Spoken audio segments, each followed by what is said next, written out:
De una de las mejores plataformas de educación de cannabis, que es Cannativa, y además es la Cannabis Hub Master Assistance. La verdad es que estoy súper agradecido de ella. Viene a hablarnos de Decolonizing Psychedelics, Power, Profit and Plant Wisdom. No sé, sin más, un fuerte abrazo, un fuerte saludo a Polita.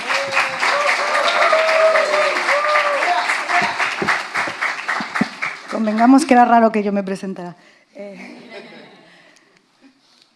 Bueno, nos fuimos. Y en verdad lo que vengo a proponer hoy día con estos 10 minutos que tengo es que pensemos en conversación, porque en todo caso traje más preguntas que otra cosa. Y este pensamiento en conversación, ¿no? Una cabeza piensa menos que dos y de dos menos que tres, y a partir de algunas preguntas que han acompañado no solo mi activismo, sino también una investigación académica, ¿no? Hace más o menos 14, 15 años empecé con una pregunta fundamental que era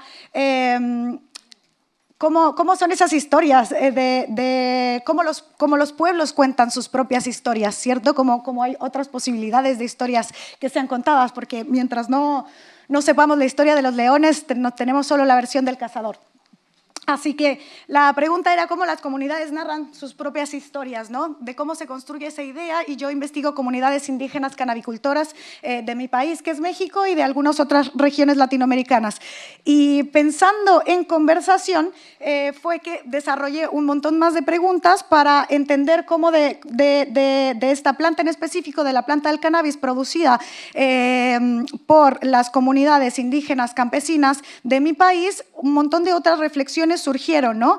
Así que ese pensamiento es el que quiero compartir y sobre todo tener preguntas, ¿no? En este camino empecé a preguntarme cómo podemos entender de una otra manera que sea considerar que los otros pueblos, que las otras culturas, que esas otras que no somos nosotras, pero que también somos nosotras porque vivimos y convivimos en el mismo mundo desde una perspectiva que no sea esa colonialidad del saber, esa valorización que tiene un conocimiento que se inscribe sobre un cuerpo, que no se inscribe sobre otros, y cuestionarnos que cuando nosotros inscribimos esa jerarquía, como cuando un pensamiento vale más que el otro, eso que a nosotras nos pasa en el sur global, ¿no? Estudiamos un montón la historia que es producida en otros territorios como la historia única, ¿cierto? Entonces, ¿cuáles son las otras posibilidades? Porque esta historia única no nos viene resultando muy bien, ¿cierto? Sería importante por lo menos considerar otras opciones.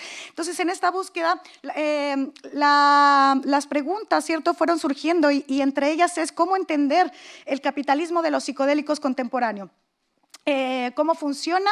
A través de la medicalización, la regulación y la mercantilización de plantas y sustancias psicoactivas que muchas de ellas tienen un uso ancestral. Eso quiere decir que están inseridas en la vida cultural de comunidades, de pueblos, y aquí vamos a hablar de pueblos originarios, porque no hay pueblos originarios o comunidades indígenas argentinas y chilenas, son pueblos originarios, ¿cierto? Y la humanidad toda provenimos de pueblos originarios. Así que, en este sentido, pensar en la planta del cannabis, pero también de cómo eso se puede reflexionar con el uso de los hongos psicoactivos o del peyote o de la ayahuasca o el propio uso del DMT, ¿cierto?, en sus diferentes formas, ¿no? ¿Cómo se reproduce entonces en este mundo contemporáneo de los psicodélicos? Porque los psicodélicos no empezaron en el siglo XX con el renacimiento psicodélico. Los psicodélicos, ahora les llamamos psicodélicos, pero han sido elementos culturales de esa vida de los pueblos originales antes de que dividiéramos a la naturaleza, ¿cierto?, de nosotras y antes de que decidiéramos que la naturaleza era recursos y que esos recursos estaban a nuestra disposición, porque nosotras está interesante pensarnos a nosotras como parte de la naturaleza, porque nosotras somos naturaleza, la naturaleza no es nuestra, ¿cierto? Entonces, en ese sentido, Se me pasaron como 3, pero bueno, ahí vamos. En ese sentido, preguntarnos cómo en este momento donde la industria del norte global está respaldada por esos marcos biomédicos y que esos marcos biomédicos además tienen marcos legales que son hegemónicos y hegemonizantes. Esto quiere decir que esta práctica de extraer los conocimientos de los enteógenos de sus contextos culturales para convertirlos en productos comerciales refuerza las desigualdades sociales, económicas y epistémicas, que eso es súper importante. Y pensar también, cuestionarnos de cuándo y por qué y cómo y hasta cuándo la guerra contra las drogas va a seguir funcionando como un dispositivo biopolítico de el control nuestro, de las personas. ¿Y a quién le resulta más conveniente ese control biopolítico en tanto que se regulan, se criminalizan prácticas? Y también se criminaliza y se regula el acceso a formas de conocimiento alternativas, ¿cierto? Cuando la ciencia psicodélica ofrece y se valida a sí misma a través de sus propios criterios, dejando fuera todo eso que es considerado no ciencia, es cosmovisión.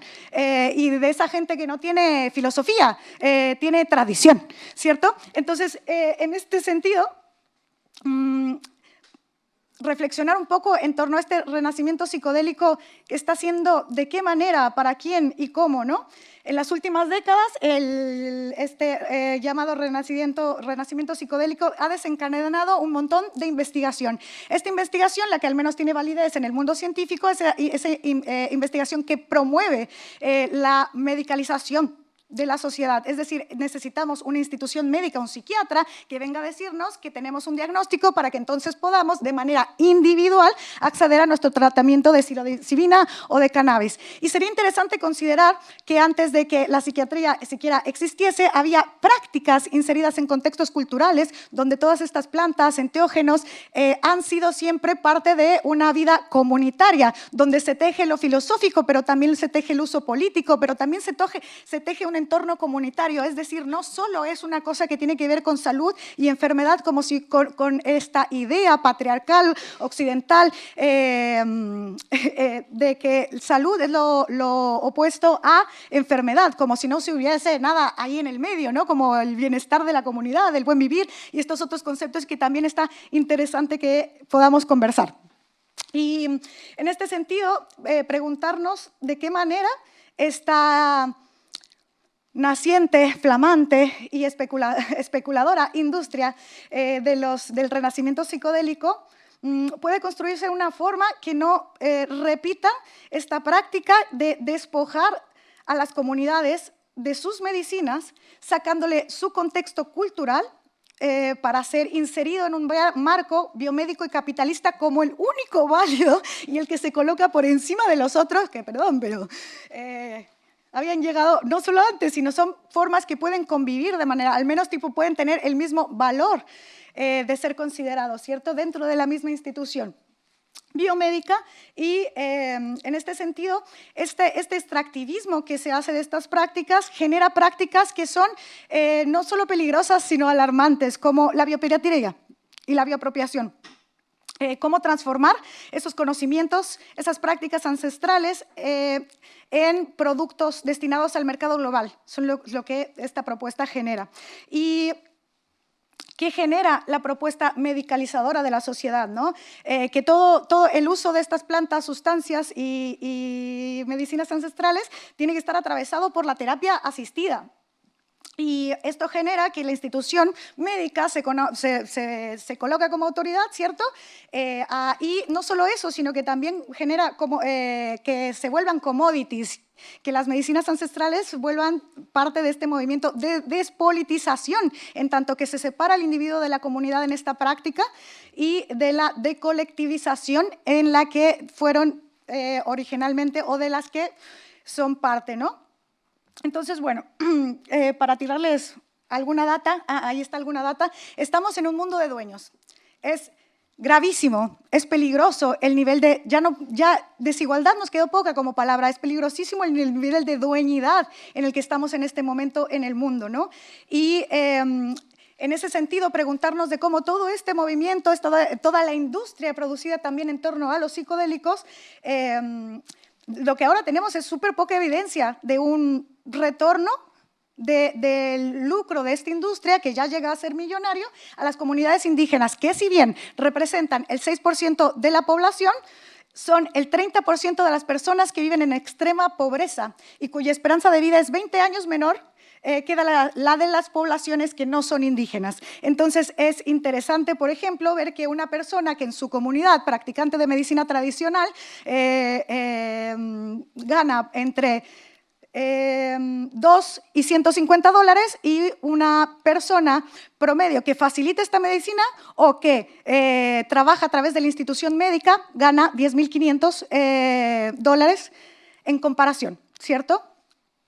Y bueno, estas prácticas no solo privan a las comunidades indígenas de su patrimonio cultural inmaterial, sino que también generan nuevas formas de apropiación de saberes y sustancias. Y eso refuerza desigualdades sociales, ¿cierto? Este mundo de dueños donde hay extremadamente diferencia, lo que más nos muestra es que los estados nacionales tienen límites ante este poder tal del dinero, ante este mundo de dueñidad, que son incapaces, ¿cierto?, de generar una propuesta cuando el poder del dinero, que es el poder hoy por hoy de la vida y de la muerte, cuando la concentración de la riqueza del mundo está en tan poquísimas manos, es muy difícil que un Estado nacional pueda contener eso. Y eso lo sabemos muy bien en México y también lo sabemos muy bien las que somos mujeres. Entonces la pregunta es, ¿el Estado produce y garantiza justicia social? ¿Y qué más podemos buscar más allá del Estado? Porque si bien nunca...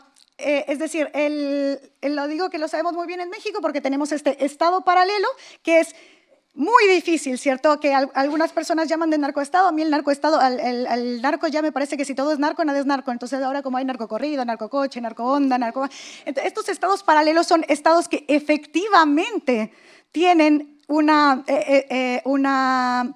poder tal, un poder fáctico de la dueñidad de las personas que se generan imposibilidades de detenerlos porque el Estado nacional es incapaz ya de contener estos estados paralelos, que no solo es el estado paralelo que podemos llamar narco, también hablemos de ese estado paralelo del metestado, de cómo puede ser que haya regulaciones para unas redes y otras no, quién dice, cómo se hace. Y bueno, estas formas no garantizan justicia social, ¿cierto? Entonces, si bien dentro de la institución es una batalla constante que tenemos que seguir agrandando, hay que entender que ese Estado como institución surge, reproduce, estructura esta jerarquía de las personas, porque el Estado no regula para personas diferentes, somos todos personas diferentes. El Estado surge y regula para personas iguales, ese individuo, hombre preferentemente, blanco preferentemente, ¿cierto? Y todos los demás somos sujetos de efectivos de ese Estado. Así nace el Estado-nación. Entonces, más allá del Estado, ¿qué podemos hacer más allá del Estado? ¿Y cómo lo podemos hacer? ¿Será que, y acá solo tengo todavía más preguntas, será que más allá de la institución podemos construir una otra posibilidad que no pase por ese parámetro, por ese sesgo que es su raíz fundamental, estructural y estructurante, que es el patriarcado capitalista, extractivista y colonialista? ¿Será que podemos pensar en lo político más allá de la política? ¿Y cómo lo construimos, no? Y bueno, aquí quiero recordar ese pensamiento incómodo de la bacana de Rita Secato para terminar y pensar en que yo al menos prefiero el trayecto al proyecto, el camino al destino, el proceso al producto, el intento al resultado, el horizonte abierto a la utopía, la reexistencia a la existencia. Toda llegada es transitoria. A mí, al menos, me atrae lo inacabado. A mí me hace feliz. Ante todo, prefiero la incerteza. Finalmente, terminar con que no necesitamos más congresos donde nos vengan a enseñar qué hacer. Necesitamos empezar a conversar sobre la memoria. Necesitamos empezar a conversar de reparación, no de cómo nos van a venir a enseñar a hacer monocultivos. Necesitamos hablar de redistribución, porque estamos en un mundo donde si no eres de los 5 dueños del mundo que se van a terminar matando entre ellos, eres del resto de nosotras. Así que, ¿cómo vamos a redistribuir? Finalmente, decir que el futuro es ancestral o no será. y que sin justicia epistémica no habrá justicia social. Gracias.